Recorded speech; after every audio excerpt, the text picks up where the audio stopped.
I did want to raise an issue with you about price gouging, because we're seeing a lot of price gouging all over the place. I had one of our colleagues on this show a little while ago, a few days ago, and he was trying to make the case to me, and Anya was there, so Anya can correct me if I am misquoting, but he's trying to make the case to me that we should not be focusing on price gouging at all. And in fact, it's quite stupid to do so, because if we were to do so, we're going to chase the suppliers away. And Absolutely not.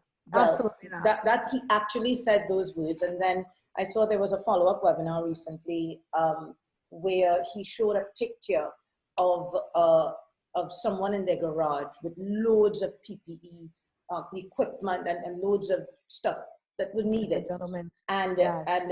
and someone was telling him about the whole thing. And he asked the question, well, should we have not dealt with him? What would we have done if we held him for price gouging? Wouldn't we have lost all of that? And basically saying we are at the supplier's behest, mercy in this situation. I was wondering whether I was going mad, so I actually want to just ask another colleague about price gouging in the time of COVID-19. What's your view on it, on price gouging? Okay, well, let's be very clear. Price gouging is fraud. It's fraudulent activity, and it is corrupt to engage in it. Not just legally, it's corrupt morally to engage in that in a time when people are in great need.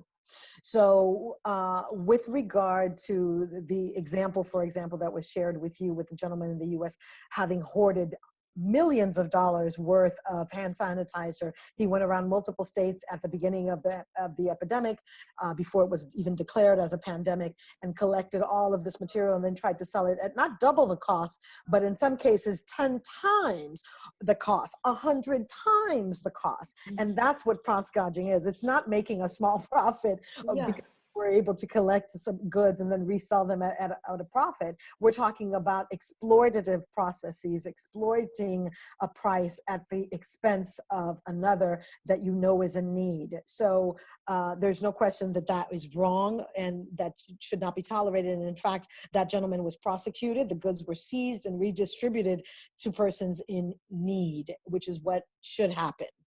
So I've seen price gouging not just in the US where I am right now, but also in the Caribbean where I have a home in St. Martin. So I've seen prices in supermarkets triple. And then the supplier or the supermarket says, oh, the supplier charged me that much, so I have to pass the cost on to someone. The supplier has to sell to somebody. If we, the buyers, agree to buy from a supplier that is price gouging, we're engaging in that fraudulent activity and we're facilitating it. It's up to us to say no. The price is this, and in fact, one of the good things is there are price or data aggregators, companies around the world who we can turn to and say, hey, Minecraft, how much does this cost typically when we're not having a pandemic? And then you'll know how much you should pay. That's number one. Number two, suppliers know that their prices are can be a little bit elevated when there's a real need, but they also know that if they push it too far, nobody's going to buy. So that is where we need to focus our attention. If suppliers are providing prices that are outlandish, it's up to the buyers to say, we're not going to buy at this price.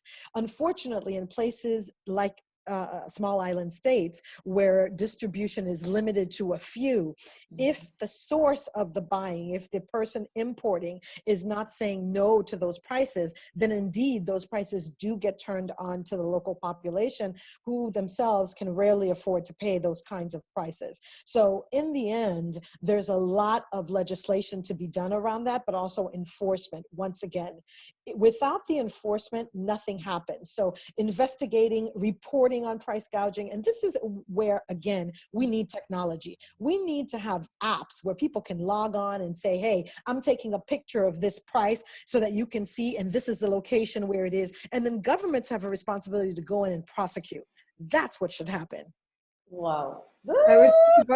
I was just about to suggest, like, what you were explaining before sounds like we would need an advanced supply chain or something like that. I mean, we should be able to trace, we should be able to see how the price moves, and we should be able to actually see what the connections to all these nation states and all the actors are, and understand better who the stakeholders are, who is having connections where, who stakes what, and how the power actually shifts when we are in situations like that. And it's all possible if we have the data at hand, but right now it's so fragmented and so in so many different databases that it's almost impossible to gather and make sense out of what we are kind of dealing with. Not to mention that a lot of that data is not even available, and it's probably not going to be available for a while. I mean, yeah, this is mind-blowing. What you're actually mentioning, it triggers a lot of suggestions and ideas that we can observe in the industry already. That's amazing. Anya, Transparency International has done a lot of work on this.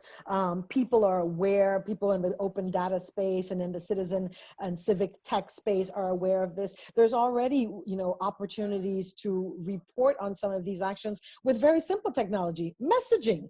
If you have a phone and you're in a place where you're seeing price gouging, you should be able to take your phone, take a picture, and message your local news station. Peer pressure still works, particularly in these cases. You don't have to wait for the government to come and do something. You can do something. So we each have an individual responsibility to take action as well, because where we can't necessarily change things right away, we can have an impact on the long term.